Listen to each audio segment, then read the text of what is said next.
1. The roots of a millennial conflict asterisk asterisk. Have you ever wondered how two countries so distant in culture and religion, like Iran and Israel, became entangled in one of the most enduring and complex conflicts in modern history?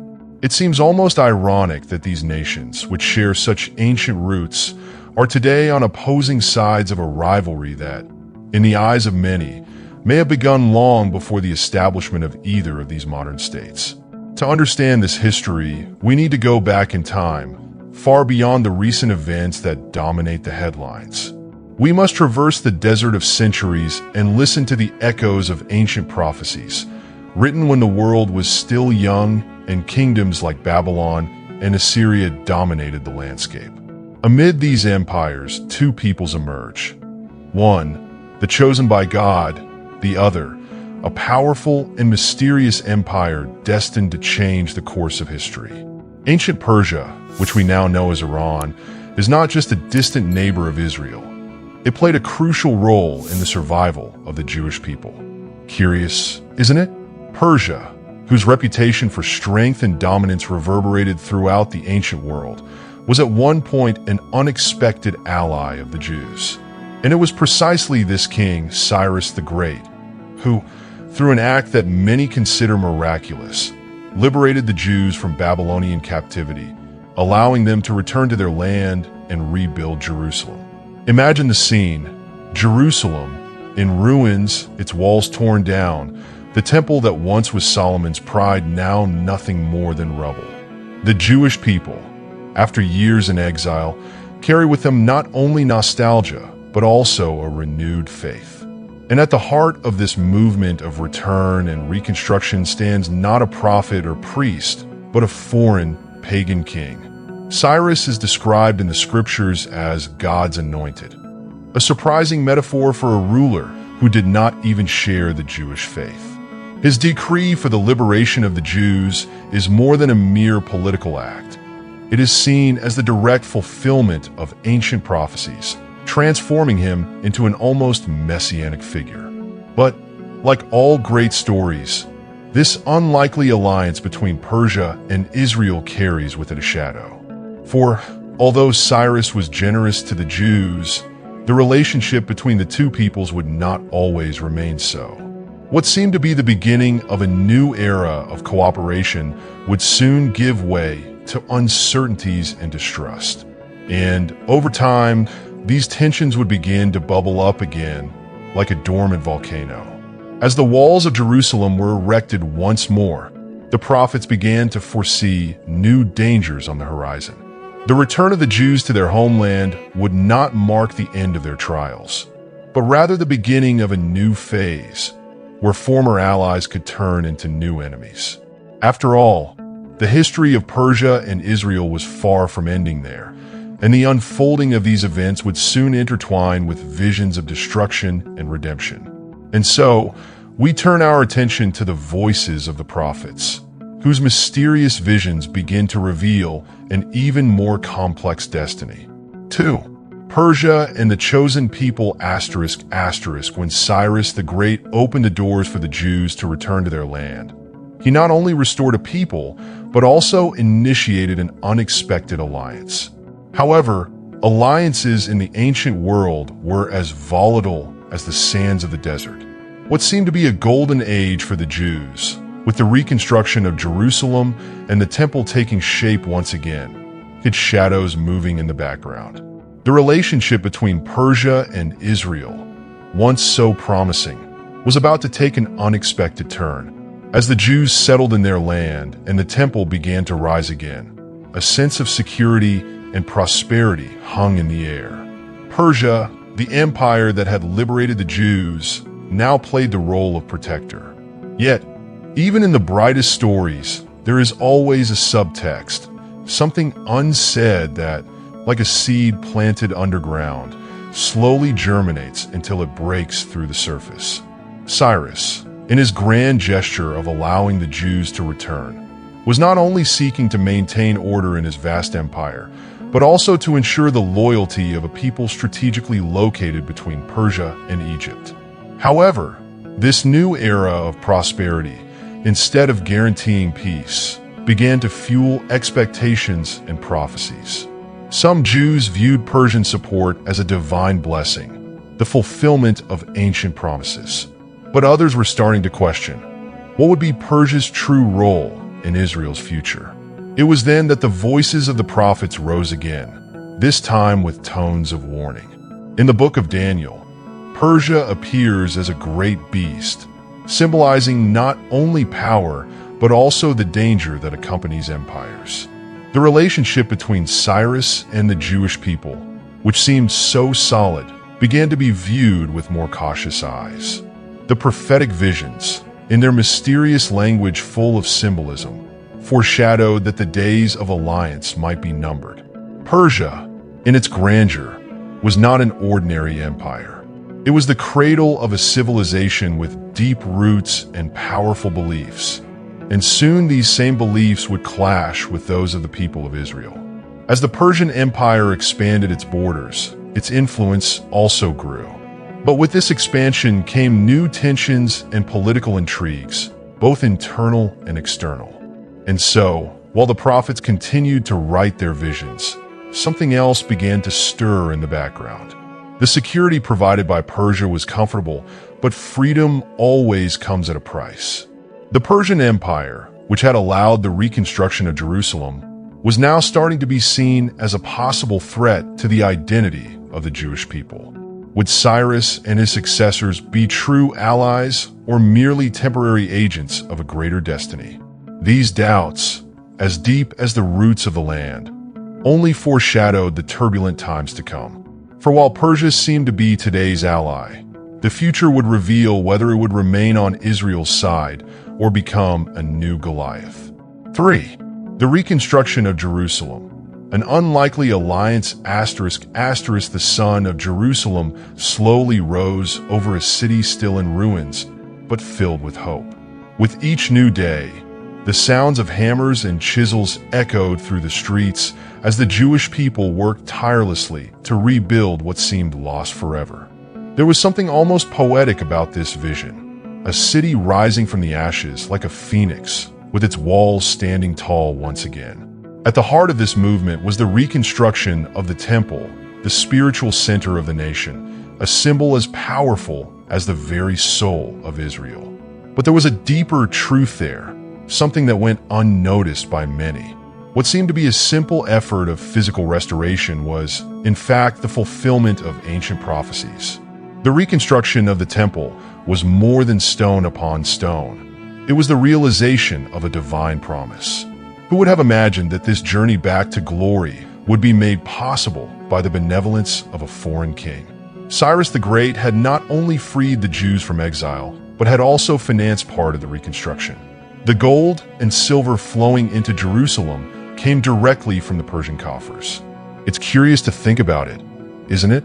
A vast and pagan empire, which could easily have ignored the fate of a small captive people, chose instead to be the patron of their redemption. This symbiotic relationship was both surprising and laden with meaning. Yet, as in every great story, things never remained stable for long. The streets of Jerusalem, although filled with workers, also began to feel the first whispers of intrigue. The presence of peoples who had settled during the Jewish exile brought with it tensions. Who were these who now watched the reconstruction with suspicion? Many believed that the return of the exiles represented a threat to their dominion over the land. And with that, the first seeds of opposition began to be sown. Political intrigues within the Persian Empire itself also threatened the continuity of the project. Successors to Cyrus did not necessarily share the same generous vision. In an instant, the hammers that once echoed with vigor began to stop. The work slowed, resources dried up, and what once seemed a divine mission started to be shrouded in uncertainties. Were there greater forces trying to prevent the fulfillment of this prophecy? Prophets like Haggai and Zechariah, inspired by divine visions, began to encourage the people with their words of hope, preaching that the reconstruction of the temple was not just a physical matter, but a spiritual one. What was at stake was much more than stone and mortar. It was the identity of an entire nation. Yet, even with the words of the prophets, the future of Jerusalem seemed uncertain. And so, amid the ruins of the city and the growing doubt, the fate of the Jews became once again intertwined with the Persian Empire. For the struggle for reconstruction was not over, and soon a new Persian king would bring a new twist to this story. 4. Prophets and Kings. The voices of destiny **** as hammers echoed through the streets of Jerusalem and the walls rose once more. Something much deeper was happening in the hearts and minds of the people. The physical reconstruction of the city was merely a part of the story. The true movement unfolded behind the scenes, in the mysterious words of the prophets walking among the people. Daniel, Ezekiel. These men did not just look at the present. They had visions of what was to come. Dark visions, filled with strange creatures, powerful kingdoms, and devastating wars. What did these visions really mean? And, more importantly, how did Persia, a nation that seemed to be an ally, fit into this puzzle? It was as if the future was inscribed on invisible stones, waiting to be deciphered. Daniel, for instance, had a vision that still intrigues scholars and believers around the world today. He saw 4 great beasts emerging from the sea, each representing an empire. And among these creatures, there was Persia, symbolized by a powerful bear, raised on one side, with 3 ribs in its teeth. Strange, isn't it? This bear, so voracious and imposing, symbolized the vast power of Persia. But what would it do? Where would its strength and ambition lead it? The visions didn't stop there. Another day, Daniel had a disturbing dream. A ram with 2 horns, one taller than the other, marching to the west, north, and south. This ram, according to Daniel himself, represented the kings of Media and Persia. The power of Persia seemed uncontrollable, advancing and subjugating everything in its path. But as always, nothing is as simple as it seems. On the horizon, a goat with a great horn appeared, coming from the west and destroying the ram with overwhelming fury.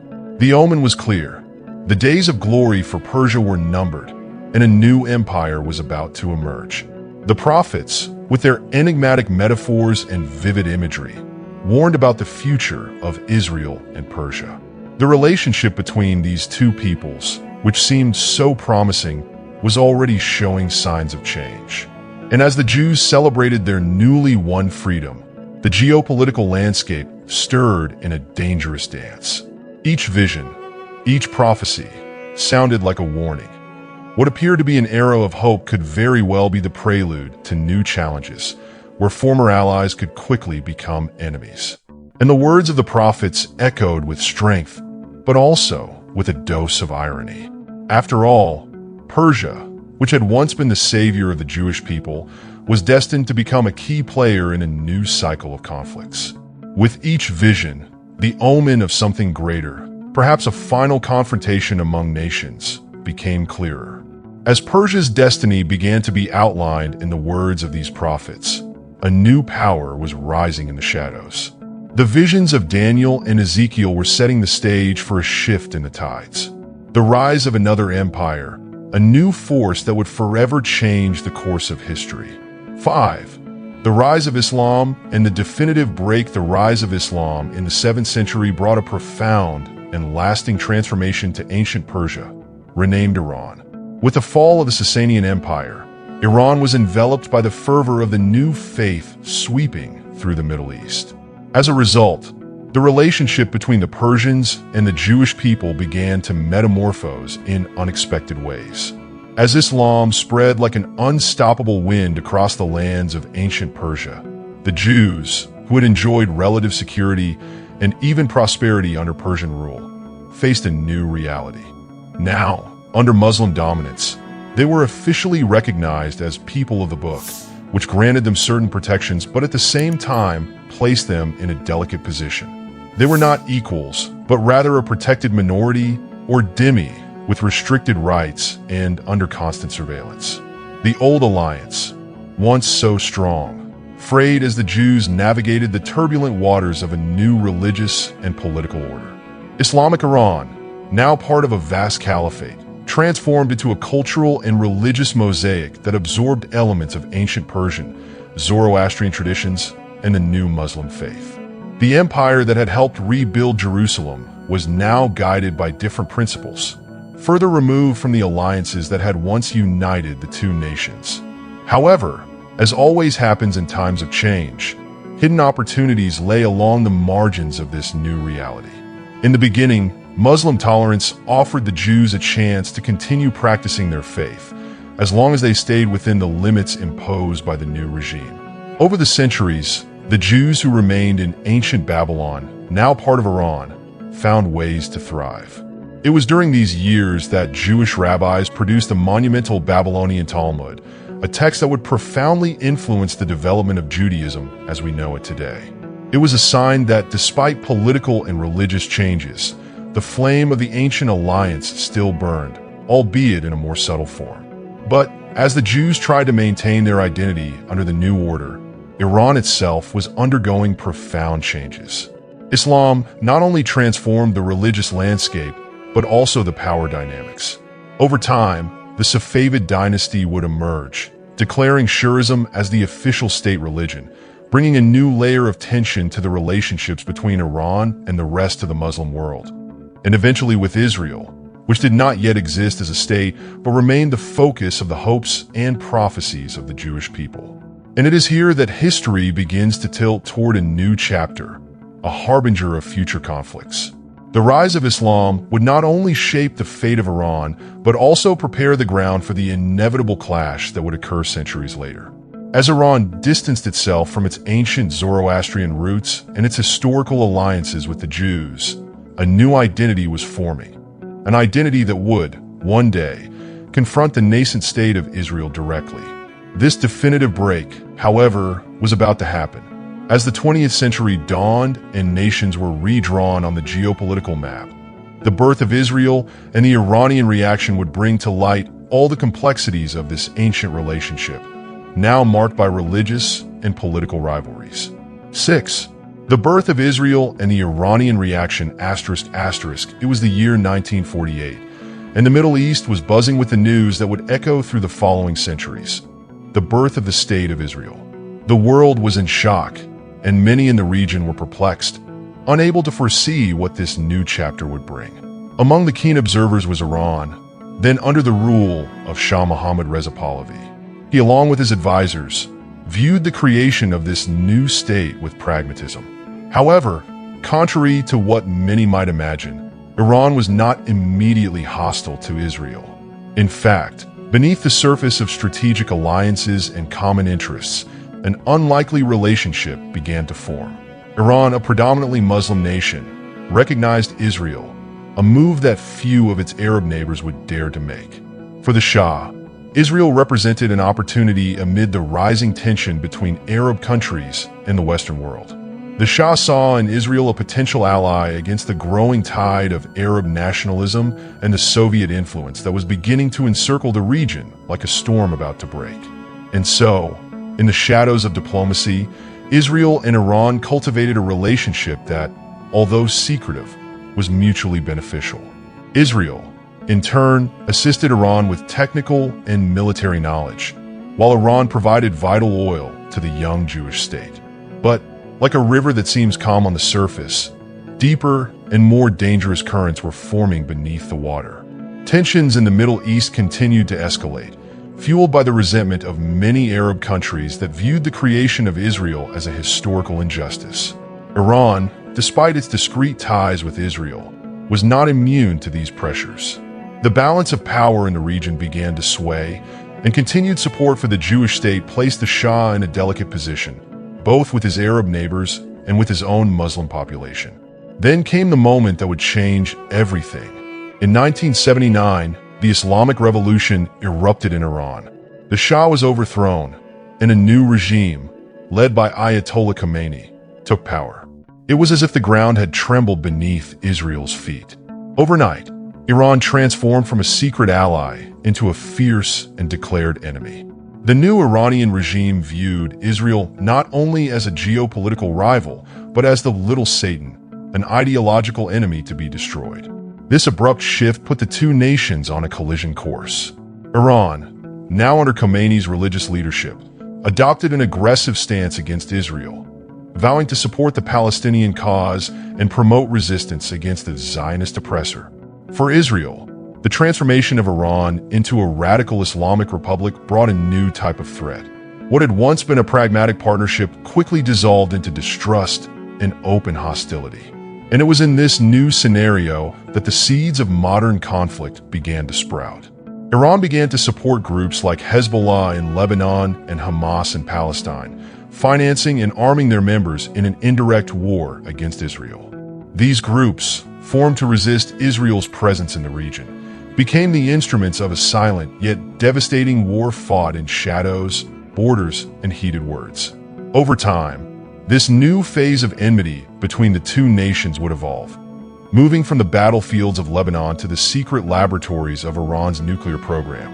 And the world would begin to watch with concern as this new and dangerous narrative unfolded. 7. The nuclear threat. A new era of fear. The 21st century has brought a new and frightening element to the conflict between Iran and Israel: the nuclear threat. If tensions were already intense before, the danger has now taken on apocalyptic proportions. The mere mention of the word nuclear carries with it an aura of imminent catastrophe, something that has lingered in the public imagination for decades as the end of everything. For Israel, the possibility of Iran developing nuclear weapons is more than just a common threat. It is a matter of survival, a sword of Damocles hanging over its existence. Imagine the scenario. Amid the deserts and mountains of Iran, secret laboratories, centrifuges silently spinning, enriching uranium, while scientists work on a program that the world fears. Israel, in turn, watches every movement with extreme attention. Surveillance planes fly overhead, satellites spy from afar, and Israeli intelligence tracks every possible Iranian advancement. Every small discovery sets off an alarm, as if the world is on the brink of an abyss. In 2010, the world was shaken by a surprising revelation: an unprecedented cyber attack, dubbed Stuxnet. Silent and devastating, the virus infiltrated Iranian networks and sabotaged nuclear centrifuges, delaying the progress of Iran's nuclear program. For many, this attack was a technological masterpiece, a demonstration of the invisible power of Israel and its allies, primarily the United States. However, like any invisible strike, it was not enough to permanently deter Iran's nuclear ambitions. Iran responded with a counterattack, but not with missiles or tanks. Instead, it opted for its own cyber warfare, launching attacks against Israeli infrastructures, from power grids to water systems. It's as if the war had changed form, migrating from physical battlefields to virtual realms, where neither side can see each other, but both know they are being attacked. In the midst of all this, the international community tried to contain the situation. In 2015, the nuclear agreement known as the JCPOA was signed. The world breathed a little easier, believing that perhaps Iran was willing to relinquish its nuclear ambitions in exchange for economic relief. But Israel did not trust the agreement.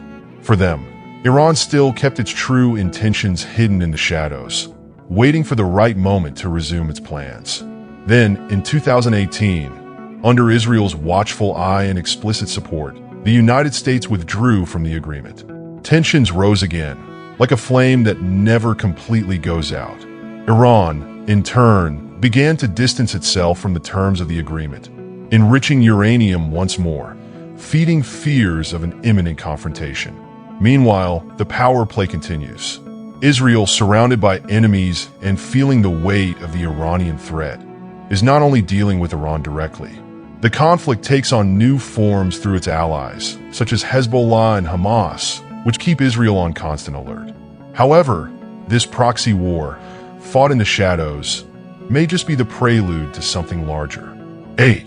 Hezbollah, Hamas, and the shadows of a proxy war as the modern world grapples with geopolitical issues and tensions between nations. There exists a silent, yet devastating conflict unfolding in the shadows. A proxy war, where the true combatants remain hidden, maneuvering pieces on a board that few can see. On one side, Israel, fighting to maintain its security and sovereignty. On the other, Iran, which through its regional allies, Hezbollah in Lebanon and Hamas in the Palestinian territories, weaves a web of power and influence that challenges the status quo of the Middle East. Imagine a war where battles occur on the fringes, in the shadows of other conflicts. Hezbollah, armed to the teeth by Iran, launches its missiles toward northern Israel, while in Gaza, Hamas conducts coordinated attacks, instigated and funded by Tehran. Each explosion, each shot fired, reverberates not only in the present but in the corridors of history. These organizations are like the invisible hands of Iran, prolonging a conflict that, on the surface, may seem local but carries echoes of a much older and complex game. What few realize is that each confrontation between Israel and these groups is not merely a battle for territory or resources. No, every missile launch, every clash at the borders, is an extension of the larger ideological confrontation that began centuries ago. Iran does not merely see Israel as a modern enemy, but as part of a much broader narrative, a narrative of resistance against oppression and opposition to Western influence in the region. And like a taut rope ready to snap, the conflict transcends politics. There is something almost prophetic in how Iran positions itself. Many see Iranian support for groups like Hezbollah and Hamas as a fulfillment of ancient portents of chaos and destruction. Like characters in a Greek tragedy, the pieces seem to be moved by forces far greater than the individuals involved. Are these shadowy movements merely reflections of a larger spiritual battle, a conflict foretold in sacred texts? With each new attack, the tension escalates. Israel responds with airstrikes, seeking to destroy weapons caches and dismantle the infrastructures of its enemies. But these confrontations are just the surface. The real battle occurs in strategy rooms, where generals and politicians attempt to anticipate their adversaries' next moves. The streets of Tel Aviv and Beirut may seem calm, but beneath this facade lies a constant war, fought in the corridors of power and in secret meetings. Meanwhile, in the heart of Iran, the inflammatory rhetoric of its leaders only serves to reinforce this tension. The hate-filled speeches against Israel, the declarations of unwavering support for Hezbollah and Hamas, resonate like a war drum that never stops. Each word spoken, each threat made, seems to herald something even more terrible. And so, we ask ourselves, what will come next? Because while the war is fought in the shadows, an even greater threat begins to emerge, more dangerous and deadly than any direct confrontation. A threat that connects directly to ancient prophecies, those that speak of an even more dangerous enemy rising on the horizon. 9. The prophecy of Gog and Magog. The end of times? And then comes the moment for a crucial question. Could the modern conflict between Iran and Israel be a manifestation of the ancient prophecies of Gog and Magog, as described in the sacred scriptures? Many believe so. Within the pages of the book of Ezekiel, there are mentions of a coalition of nations that, in the last days, would march against Israel in an epic battle that would shake the foundations of the world. For those well-versed in these passages, the name Persia, the ancient Iran, emerges as one of the protagonists of this final confrontation. Imagine the scene painted by the prophet's words: a vast army, led by Gog of Magog, marching toward Israel, in a coalition of nations with the sole aim of destroying the Promised Land. The symbolism is powerful. Persia, a nation once seen as a liberator, now stands alongside other sinister powers, driven not by alliance, but by an almost predestined will to fulfill this role in the apocalyptic scenario. But what would these nations be that rise against Israel? Gog and Magog have been interpreted in many ways over the centuries, always shrouded in mystery. For some, they are metaphors for evil forces. For others, they are literal representations of geopolitical coalitions. And it is here that the narrative takes on a prophetic tone, almost irresistible to those who observe the Middle East with keen eyes. Iran, alongside other countries, forms a kind of tacit alliance that seems to mirror these ancient predictions. But why would these nations rise against Israel? The question echoes in the mind as tensions between Iran and Israel continue to escalate. Some say it is for supremacy in the region, others that it is a matter of faith and ideology. What is undeniable is that the conflict, which already seems rooted in political and territorial issues, possesses a much deeper significance, a spiritual dimension that, for many, is closely connected to the destiny outlined in the scriptures. And it doesn't stop there. The prophecy of Gog and Magog is not limited to just one battle. It suggests that this great war will have devastating consequences, not only for those directly involved, but for the entire world. The images painted by Ezekiel are filled with destruction and chaos, as if the entire universe is on the brink of collapse. Yet, at the same time, there is a promise of redemption, a hope that, no matter how dark the scenario becomes, something grand and new will emerge from the ashes. However, while many focus on the prophecies, others observe the geopolitical movements unfolding right before our eyes. The leaders of Iran and Israel, guided by their own beliefs and strategies, continue to move their pieces in a dangerous game of power. The missiles, the sanctions, the fiery speeches, all seem to be part of a choreography that, although modern, carries the weight of the ages. But will this epic battle, foretold thousands of years ago, actually take place? Or are today's actions merely a distant echo of the prophecies, interpreted according to the current context? Perhaps the answers lie in the alliances forming around the world. For, as we know, the nations surrounding Israel also have their own interests. 10. An uncertain future. Alliances and threats *** the tension between Iran and Israel seems to be a continuous thread that weaves through time, carrying with it echoes of ancient alliances and rivalries. Today, the stage of conflict is global, and the pieces of this game are moved with a nearly lethal strategic care. Israel, surrounded by enemies, sees Iran not only as a threat, but as an imminent storm capable of altering the balance of power in the Middle East.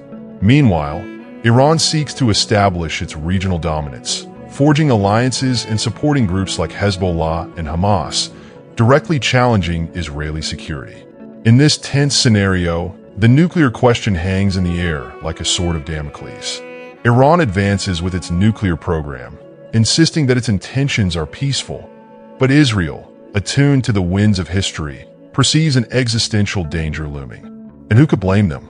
The memory of the Holocaust, anti-Semitism, and the promises of destruction echoing from Tehran fuel a legitimate fear. The threat of a nuclear arms race, a preemptive strike, or even total war seems, with each passing day, more real.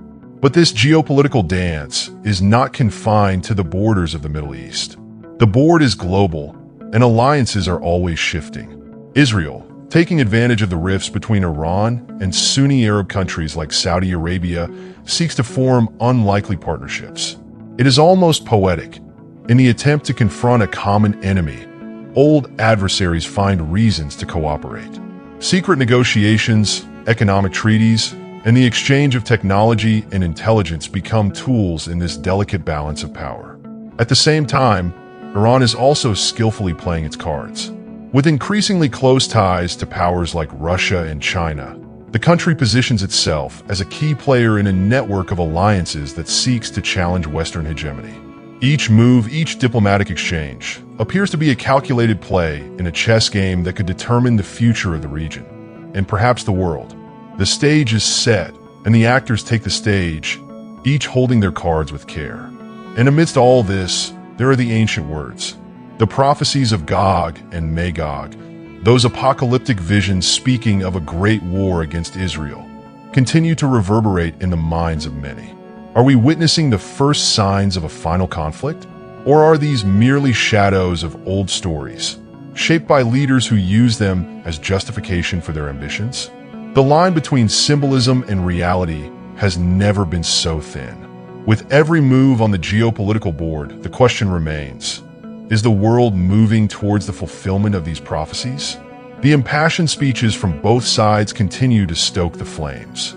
With each threat, each cyber attack or silent sabotage, the tension escalates like a rope stretched to its limit. But if the past has taught us anything, it is that the unexpected always find a way to manifest.